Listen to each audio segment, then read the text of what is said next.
जय श्री राधे कृष्ण। आज आप सब सुनेंगे गुप्त नवरात्रि व्रत की कथा। प्रत्येक वर्ष 4 नवरात्रि का व्रत धारण किया जाता है, 2 प्राकट्य नवरात्रि के रूप में और 2 गुप्त नवरात्रि के रूप में। चैत्र और आश्विन के महीने में शुक्ल पक्ष प्रतिपदा से लेकर के 9वीं तिथि तक नव दुर्गाओं की पूजा की जाती है। वहीं पर माघ में और आषाढ़ के महीने में शुक्ल पक्ष प्रतिपदा से लेकर के 9वीं तक माता 10 महाविद्याओं की पूजा की जाती है। इस दौरान दुर्गा सप्तशती का पाठ, दुर्गा चालीसा, देवी महात्म्य आदि का पाठ या श्रवण करते हैं। इससे व्यक्ति के सभी प्रकार के दुख और क्लेश दूर हो जाते हैं। इससे आध्यात्मिक विकास होता है, मन और शरीर शुद्ध होता है और मानसिक शांति मिलती है। इस दौरान की गई साधना से सिद्धि और मोक्ष की प्राप्ति होती है।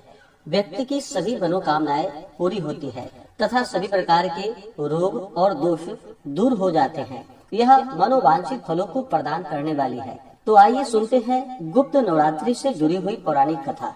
तो बोलिए प्रेम से माता 10 महाविद्या की जय, नव दुर्गा देवी की जय, सर्व देवी देवता की जय। कथा के अनुसार एक समय श्रृंगी ऋषि भक्त जनों को दर्शन दे रहे थे।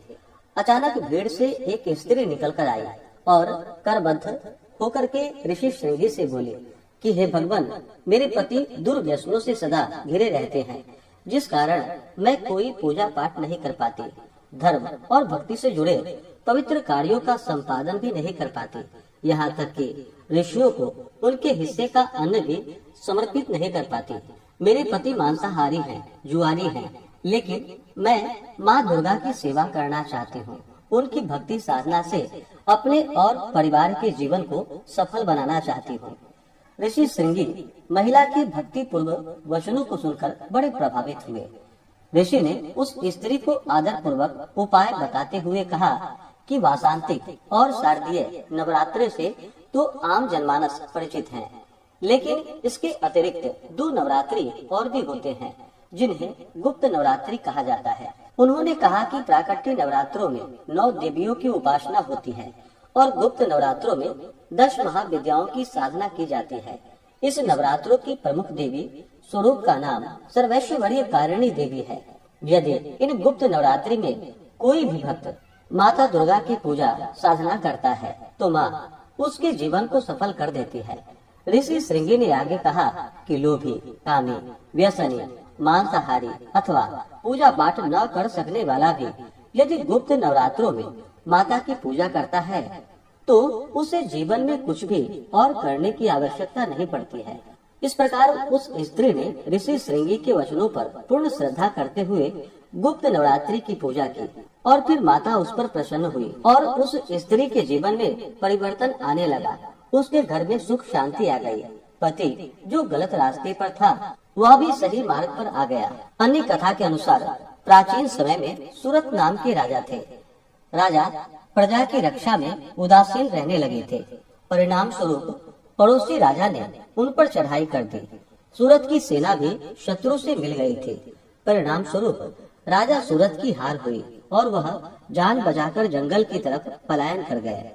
उसी वन में समाधि नामक एक वणिक अपनी स्त्री एवं संतान के दुर्व्यवहार के कारण निवास करता था।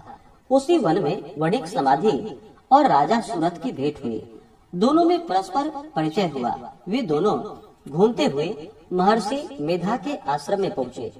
महर्षि मेधा ने उन दोनों के आने का कारण जानना चाहा तो वे दोनों बोले कि हम अपने ही सगे संबंधियों द्वारा अपमानित एवं तिरस्कृत होने पर भी हमारे हृदय में उनका मोह बना हुआ है। इसका क्या कारण है?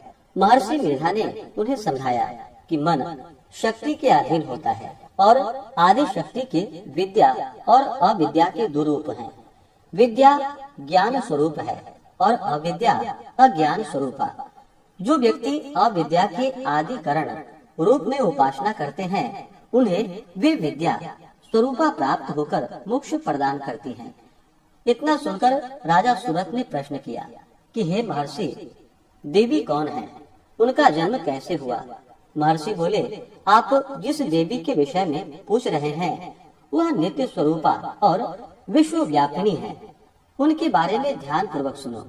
कल्पांत के समय विष्णु भगवान क्षीर सागर में अनंत शैया पर शयन कर रहे थे। तब उनके दोनों कानों से मधु और कैटभ नामक दो दैत्य उत्पन्न हुए। वे दोनों विष्णु के नाभि कमल से उत्पन्न ब्रह्मा जी को मारने के लिए दौड़े। ब्रह्मा जी ने उन दोनों राक्षसों को देखकर विष्णु की शरण में जाने की सोची, परंतु विष्णु भगवान उस समय सो रहे थे।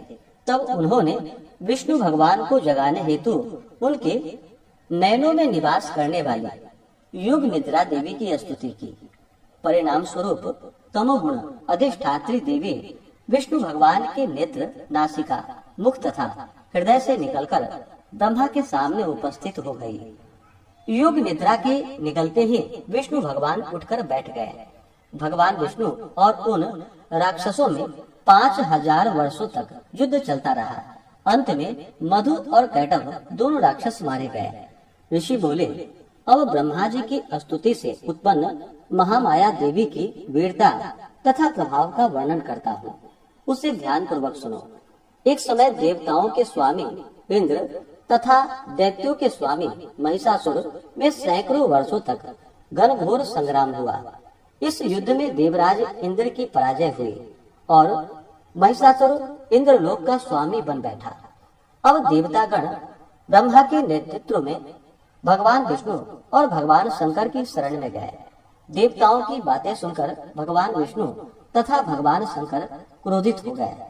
भगवान विष्णु के मुख तथा ब्रह्मा, शिवजी तथा इंद्र आदि के शरीर से एक तेज पुंज निकला, जिससे समस्त दिशाएं जलने लगी और अंत में यही तेज पुंज एक देवी के रूप में परिवर्तित हो गया। देवी ने सभी देवताओं से आयुध एवं शक्ति प्राप्त करके उच्च स्वर में अट्टहास किया, जिससे तीनों लोकों में हलचल सी मच गई। महिषासुर अपनी सेना लेकर इस सिंहनाद की ओर दौड़ा। उसने देखा कि देवी के प्रभाव से तीनों लोग आलोकित हो रहे हैं। महिषासुर की देवी के सामने एक भी चाल सफल नहीं हुई और वह देवी के हाथों मारा गया। आगे चलकर यही देवी शुंभ और निशुंभ राक्षसों का वध करने के लिए गौरी देवी के रूप में अवतरित हुई। इन उपरोक्त व्याख्यानों को सुनकर मेधा ऋषि ने राजा सुरथ तथा वणिक से देवी स्तवन की विधिवत व्याख्या की। राजा और वणिक नदी पर जाकर देवी की तपस्या करने लगे। 3 वर्ष घोर तपस्या करने के बाद देवी ने प्रकट होकर उन्हें आशीर्वाद दिया। इसे वणिक संसार के मोह से मुक्त होकर आत्म चिंतन में लग गया और राजा ने शत्रुओं पर विजय प्राप्त करके अपना वैभव प्राप्त कर लिया। इस प्रकार से जो भी माता की आराधना करते हैं, माता उनके सभी प्रकार के मनोरथ को सिद्ध कर देती है। तो बोलिए प्रेम से दश महाविद्या माता की जय, नव दुर्गा देवी की जय, सर्व देवी देवता की जय। तो आशा करता हूँ कि यह जानकारी आपको अच्छा लगा हो।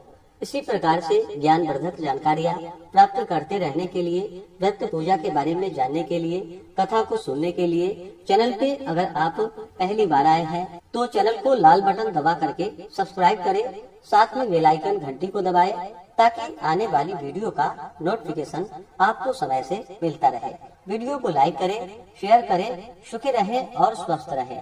जय श्री राधे कृष्ण। धन्यवाद।